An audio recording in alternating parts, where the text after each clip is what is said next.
안녕하세요. 아르테 심리상담센터예요. 오늘은 회피 제한 음식 섭취 장애, 선택적 섭취 장애에 대해서 좀 얘기를 좀 나눠보려고 해요. 우선은 개념에 대해서 간단하게 좀 살펴보면요. 음식을 회피하거나 아니면 제한적으로 섭취를 해서 체중이 좀 나가지 않겠죠. 그러면 그거로 인해서 영양 결핍을 경험하는 경우를 선택적 섭취 장애 아니면 회피 제한적 음식 섭취 장애라고 얘기하는 부분이 있어요. 그리고 그러면 이런 사람들 특징을 좀 살펴보면요.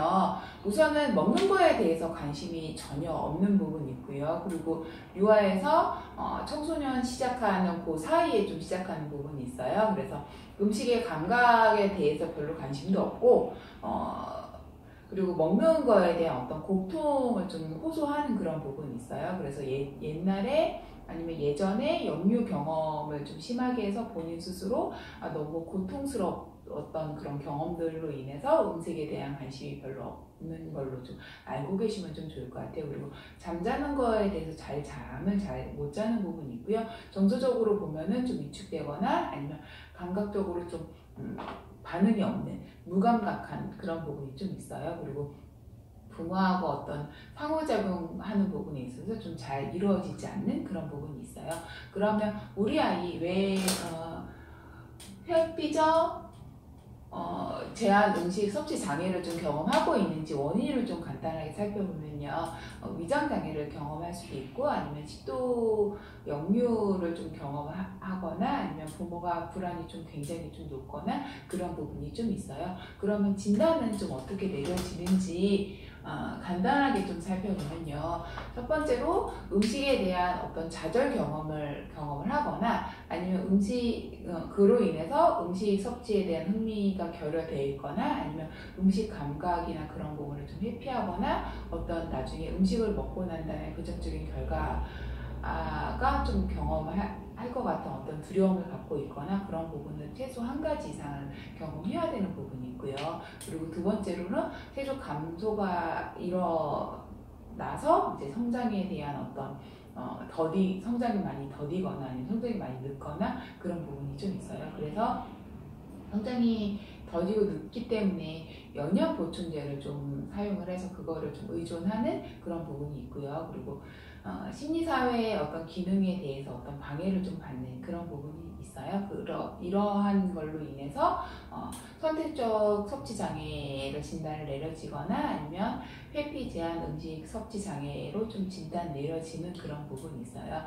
이 질환도 동반으로 해서 같이 오는 부분이 있는데 어떤 부분을 좀 같이 동반으로 오는지 간단하게 살펴보면요. 우선 광범위적인 발달 장애를 경험하거나 아니면 자폐 스펙트럼을 경험을 하거나 아니면 불안 장애를 경험하거나 아니면 감각 장애나 아니면 ADHD를 경험하는 그런 부분하고는 좀 같이 동반해서 오기 때문에 이런 부분을 좀 잘 봐야 되는 그런 부분이 좀 있어요. 그러면 이런 사람들 상담을 좀 하게 되면은 어떻게 좀 상담을 하는지 간단하게 살펴보면요.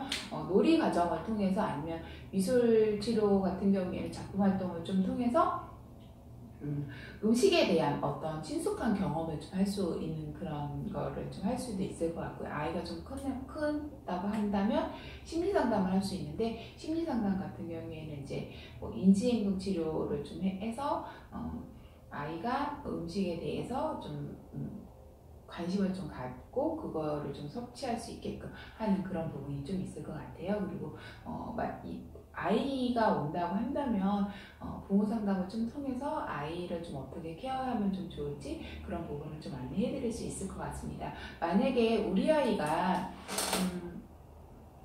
회피 제한 음식 섭취 장애를 경험하고 있다고 한다면 집에서 좀 어떻게 케어해야 되는지 어머님들이 관심을 좀 가질 수 있을 텐데요. 우선은 아이에 대해서 좀 이해하는 부분이 좀 먼저일 것 같아요. 그러니까 아이가 신체적인 어떤 질병을 갖고 있는지 그런 부분을 먼저 좀 이해해야 되는 부분이 있고요. 그리고 다양한 음식을 활용해서 어떤 활동을 좀 하면 좋을 것 같아요. 음식을 뭐 어떤 활동을 한다는 게 음식을 만들어서 먹는 것도 있겠지만 음식을 좀 탐색하는 어떤 게임을 좀 통해서 그렇게 할 수도 있을 것 같고요. 그리고 자기가 좋아하는 어떤 인형이나 아니면 뭐 장난감들 있잖아요. 장난감한테 어떤 선물할 수 있는 그런 활동, 놀이 활동이 될 수도 있고요. 그리고 본인이 음식을 만들어서 내가 좋아하는 사람들 아니면 나의 친구들한테 좀 선물할 수 있는 그런 활동을 또 같이 할 수 있을 것 같습니다. 오늘은 이렇게 좀 간단하게 회피 제한 음식 섭취 장애에 대해서 간단하게 좀 알아봤는데요. 우선은 회피 제한 음식 섭취 장애라고 한다면은 음식을 좀 회피하거나 제한해서 좀 음식을 섭취하려고 하는, 그래서 체중이 좀 감소해서 연령 결핍이 좀 걸리는 그런 부분을 얘기하는 부분이 있고요. 만약에 우리 아이가 이렇다고 한다면 우리 아이가 좀 신체적으로 어떤 문제가 있는지 그런 부분을 좀 확인해보고 아이를 좀 이해하려고 하는 그런 부분이 필요할 것 같고요. 다양한 좀 음식 활동을 좀 통해서 아이가 음식하고 좀 친숙해질 수 있게끔 어떤 환경을 좀 만들면 좀 좋을 것 같아요. 환경을 만드는 거는 음식을 만들어서 다른 사람한테 선물할 수도 있고요. 음식을 탐색하는 어떤 게임을 할 수도 있고요. 그리고 뭐 내가 좋아하는 장난감한테 음식을 좀 선물해 줄 수도 있고, 그렇게 좀 다양한 방법으로 좀 하면 좀 좋을 것 같습니다. 오늘은 이상으로 마치겠습니다. 감사합니다.